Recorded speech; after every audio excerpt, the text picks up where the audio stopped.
সারা বাংলার পক্ষ থেকে, বিশেষ করে ছাত্রছাত্রীদের পক্ষ থেকে যারা রক্ত ঢেলে দিল, তাদের গার্ডিয়ানের পক্ষ থেকে আমি উদাত্ত আহ্বান জানাচ্ছি ব্রিগেডিয়ার জেনারেল সাখাওয়াত হোসেন, উনি অ্যাডভাইজার হিসেবে সবার কাছে ক্ষমা চাবেন, এই রক্তের প্রতি তিনি শ্রদ্ধা দেখাবেন, ক্ষমা চেয়ে তিনি এই স্থান থেকে চলে যাবেন। তিনি আওয়ামী লীগকে ভালোবাসেন, তাকে আওয়ামী লীগে যোগদান করার জন্য আমি আহ্বান জানাচ্ছি। তিনি চলে যাবেন, অন্যথায় জনগণ বিশেষ করে ছাত্র এরা নেমে আসবে তাকে টেনে। বাংলাদেশের ইতিহাসে এই 54 বছর পরে রক্ত দিয়ে রাজধানীতে তাদের আত্মাহুতি দিয়ে, তাদের প্রাণ এবং তাজা রক্ত ঢেলে দিয়ে যারা এই পাহাড় সমান একটি জগদ্দল পাথরকে ধাক্কা মেরে ফেলে দিল, 5 তারিখে আমরা সেই দিনটিকে দ্বিতীয় স্বাধীনতা দিবস বলছি। আজকে 8 দিন চলছে স্বাধীনতার, 1 সপ্তাহ পার হয়ে 8ম দিন। আজকে সকালেই এই নতুন গঠিত ইন্টারিম সরকারের স্বরাষ্ট্র উপদেষ্টা ব্রিগেডিয়ার জেনারেল সাখাওয়াত হলো যে তিনি ঐতিহ্যবাহী দলটির প্রতি গর্ববোধ করেন, তিনি আওয়ামী লীগকে নিষিদ্ধ করতে চান না, তিনি এই আওয়ামী লীগকে অর্গানাইজ হইতে বলেছেন এবং এই আওয়ামী লীগকে নির্বাচনে আসার জন্য প্রস্তুতি নিতে বলেছে। আমি আহত, মর্মাহত, বিশেষ করে বাংলাদেশ সেনাবাহিনীর একজন ব্রিগেডিয়ার জেনারেল যখন এই বক্তব্য রাখে, তাই আমি তার অতীত ইতিহাসের কিছু বলতে চাই। তিনি পাকিস্তান আর্মিতে অফিসার হয়েছেন, তিনি মুক্তিযুদ্ধ করেননি। তিনি গত 1/11 এর সময় যে নির্বাচন কমিশনার ছিলেন, সেই নির্বাচন চাই প্রথমত তখন আমার 2.5 বছর, আমি 2006 রিটায়ার করেছি বিএনপি গভর্নমেন্টের সাথে কাজ করে। আমি ম্যাডাম খালেদা জিয়ার হাত থেকে স্বেচ্ছায় অবসর নিয়ে আমি কাজ শুরু করি। তিনি তখন দুটি অসাধারণ কাজ করেন, ইনফ্যাক্ট 3টি কাজ করেন। আরপিওতে 3 বছর করেছেন অবসরপ্রাপ্ত অফিসারের জন্য, সেটি সেনা কিংবা সাধারণ অফিসার যাই হোক না কেন, সরকারি কর্মচারী 3 বছর বসে থাকতে হবে, তারপর তিনি নির্বাচন করতে পারবেন। এই বিষয়টি ছিল সংবিধানের সাথে সাংঘর্ষিক। আমি তার সামনে গিয়েছিলাম অধিকার বাস্তবায়ন কমিটি নিয়ে, যাতে করে এটিকে 6 মাস বা 1 বছর অথবা 3 বছর অথবা 7 বছর করেন, 3 বছর কেন, তিনি তার উত্তর দিতে পারেননি। আরেকটি কাজ করেছেন তিনি 133টি কনস্টিটিউয়েন্সিতে সারা বাংলায়, যেখানে দোদুল্যমান অর্থাৎ আওয়ামী লীগ বিএনপির ভোটের ভাগাভাগি অলমোস্ট সমসাময়িক, সেই কনস্টিটিউয়েন্সি গুলোকে তিনি কেটে ছেড়ে স্প্লিট করে দিয়েছিলেন। 2টি ইউনিয়ন এদিকে নিয়ে আসেন, অন্য একটিতে 2টি ইউনিয়ন এদিকে নিয়ে আসেন। এই পুরো 133টি কনস্টিটিউয়েন্সিকে তিনি কেটে ছেড়ে তছনছ করেন এবং সেটি উদ্দেশ্য প্রণীত। পরে দেখা যায় যে তিনি যে ব্যালট বাক্স ছাপিয়েছিলেন, এটি মিডিয়ার মাধ্যমে বললেন এটি ভুল হয়েছে, আবার ছাপালেন। ব্যালট বাক্স ছাপানো এই 8 কোটি 9 কোটি মানুষের জন্য এটি কোটি কোটি হাজার কোটি টাকার একটি প্রজেক্ট। সেখানে পরে দেখা গেল ওই 133টি কনস্টিটিউয়েন্সিতে একটি বিশেষ বাক্সতে করে প্রিজাইডিং অফিসারের রুমে সেনাবাহিনীর অলমোস্ট সেনাবাহিনীর ইউনিফর্ম পরা, পাবলিক মনে করছে সেনাবাহিনী, এরা আনসার বিডিপি ছিল, তাদের মাধ্যমে এই বাক্সটি রাখা হয়, যে বাক্সটি কেউ দেখে নাই। অর্থাৎ পরে ধারণা করা হয় এই যে ডাবল বাক্স ব্যালট করা হয়েছে, এটি ব্রিগেডিয়ার জেনারেল সাখাওয়াতের ছিল।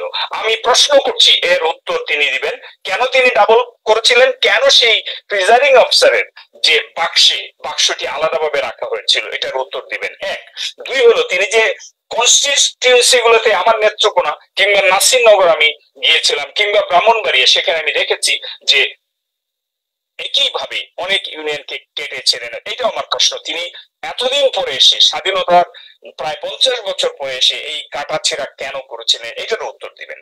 আমি সবশেষে যে বিষয়টি বলবো, যখন রক্ত দিয়েছে দ্বিতীয় স্বাধীনতা আনার জন্য, যারা রাজনীতি করে না, যারা এদেশের সন্তান, আমাদের এই সন্তান 15 থেকে 20 বছরের কলেজ এবং বিশ্ববিদ্যালয়ের ছাত্ররা রক্ত ঢেলে দিয়ে পুরো সরকারের অ্যাপারেটাসকে চ্যালেঞ্জ করে, সেনাবাহিনী যেখানে জনতা, ছাত্র জনতা, তার সাথে সেনাবাহিনী শেষ পর্যন্ত আত্মসমর্পণ করে, এখানে সেনাবাহিনী সাপোর্ট দিয়েছে।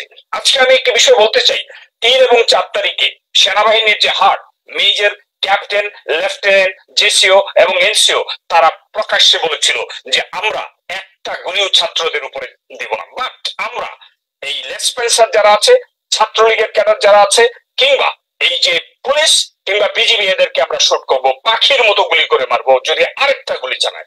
এই সংবাদ পেয়ে, এই পরিস্থিতি দেখে, বডি ল্যাঙ্গুয়েজ দেখে, ক্যাপ্টেন, মেজর, লেফটেন্যান্ট এবং জেসিওএনসিওদের এই উত্তেজনা দেখে তখন তারা একটি কনফারেন্সে বসে জেনারেল ওয়াকারের নেতৃত্বে ফরমেশন কমান্ডার শুনতে পায় যে তাদের যে হার্ট সেনাবাহিনী বিদ্রোহ করবে যে কোনো সময়। এক, দুই, ছাত্রদের উপর কোন গুলি চালাবে না। তিন, ছাত্রলীগের ক্যাডারদেরকে তারা প্রয়োজনে গুলি করবে, তারা যদি উত্তেজিত হয়ে গুলি করে তাদের উপর। এবং চতুর্থত, একজন বই বসলো, একজন জেনারেল, যে এই আবাবিল পাখিরা, এই ছাত্ররা, এদের কিছুই নাই, এদের ব্যাংক ব্যালেন্স নাই, গাড়ি নাই, বাড়ি নাই, কিছু নাই, তাদের একটা প্রাণ আছে, রক্ত আছে, ওরা ঠেলে দিবে, 20,000কে মারলে ওরা আসবে। এরা এসে গণভবনে এই প্রধানমন্ত্রীকে তারা টুকরো টুকরো করে ফেলবে এবং আমাদের ইউনিফর্ম সহ আমাদেরকে খেয়ে ফেলবে। তখন তারা বাধ্য হয়ে সেনা প্রধান তখন বাধ্য হয়ে সিদ্ধান্ত নিল। এবং সেনা প্রধানের উপর আমি অন্য বিষয়গুলো বলতে চাচ্ছি না, ডিপ্লোম্যাটিক প্রেশার কি আছে এটি আমরা জানি। সারা বিশ্ব তখন উত্তেজিত, তারা প্রেশার দিচ্ছিল, 1000-এরও বেশি মানুষকে হত্যা করা হয়েছে সেখানে, বিশেষ করে ছাত্র এবং জনতা।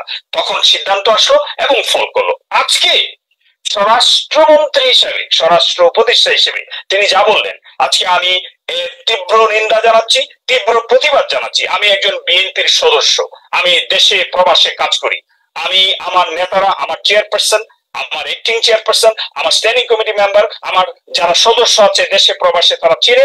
আমি আজকে বিএনপির পক্ষ থেকে নয়, আজকে আমি সারা বাংলার পক্ষ থেকে, বিশেষ করে ছাত্রছাত্রীদের পক্ষ থেকে যারা রক্ত ঢেলে দিল, তাদের গার্ডিয়ানের পক্ষ থেকে আমি উদাত্ত আহ্বান জানাচ্ছি ব্রিগেডিয়ার জেনারেল সাখাওয়াত হোসেন, উনি অ্যাডভাইজার হিসেবে সবার কাছে ক্ষমা চাবেন, এই রক্তের প্রতি তিনি শ্রদ্ধা দেখাবেন, ক্ষমা চেয়ে তিনি এই স্থান থেকে চলে যাবেন। তিনি আওয়ামী লীগকে ভালোবাসেন, তাকে আওয়ামী লীগে যোগদান করার জন্য আমি আহ্বান জানাচ্ছি।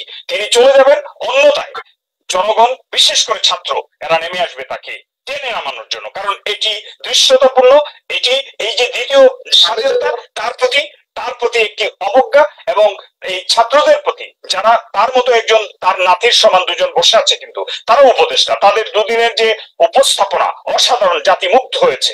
বাট সে নিজে বলছে রাজনীতি করে না, তিনি রাজনৈতিক উপদেষ্টার চেয়ে বেশি কাজ করেছে আজকে। সুতরাং আজকে জাতি তার উপর ঘৃণা নিক্ষেপ করছে। তিনি বলেছেন সেনাবাহিনীর সদস্য ছিলেন, ভালো কথা, তিনি ছিলেন, আমিও ছিলাম এই সেনাবাহিনীতে, আমি দেখেছি। তিনি কিন্তু দুর্নীতির দায়ে বহিষ্কৃত হয়েছিলেন।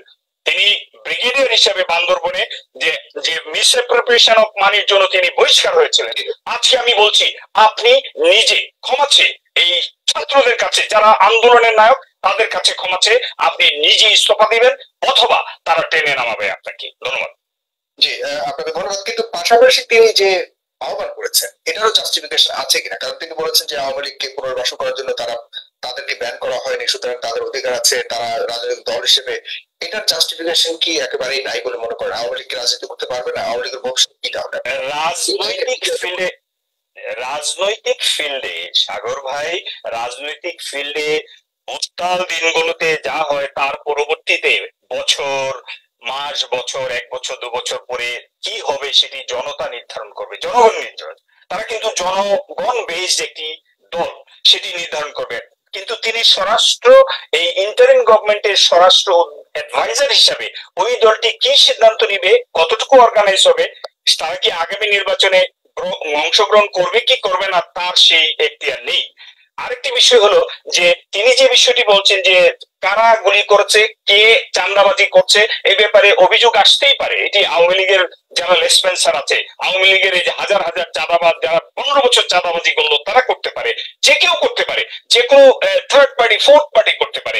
বিএনপির বিরুদ্ধে যদি অভিযোগ থাকে, সুনির্দিষ্ট অভিযোগ থাকে, তারা আপনারা ধরতে পারেন, আপনি স্বরাষ্ট্রমন্ত্রী হিসেবে তাকে অ্যারেস্ট করেন। কিন্তু আপনি বলবেন আমি সেনাপ্রধানকে বলেছি, ঠ্যাং ভেঙে দিবে বিএনপির, আপনাকে কে এই সাহস দিল?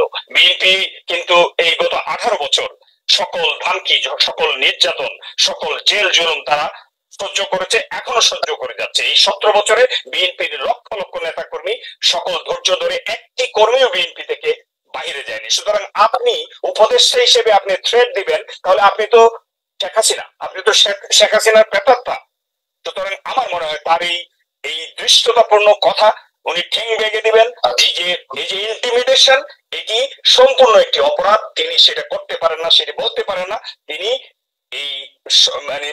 পবিত্রতা রক্ষা ভঙ্গ করেছেন, প্রথম একজন অ্যাডভাইজার হিসেবে পবিত্রতা ভঙ্গ করেছেন। আমি অ্যাডভাইজারি কমিটি ডক্টর ইউনূস সবার দৃষ্টি আকর্ষণ করছি এই ব্যাপারে যথাযথ ব্যবস্থা নেওয়ার জন্য আমি সবাইকে আহ্বান করছি। ধন্যবাদ।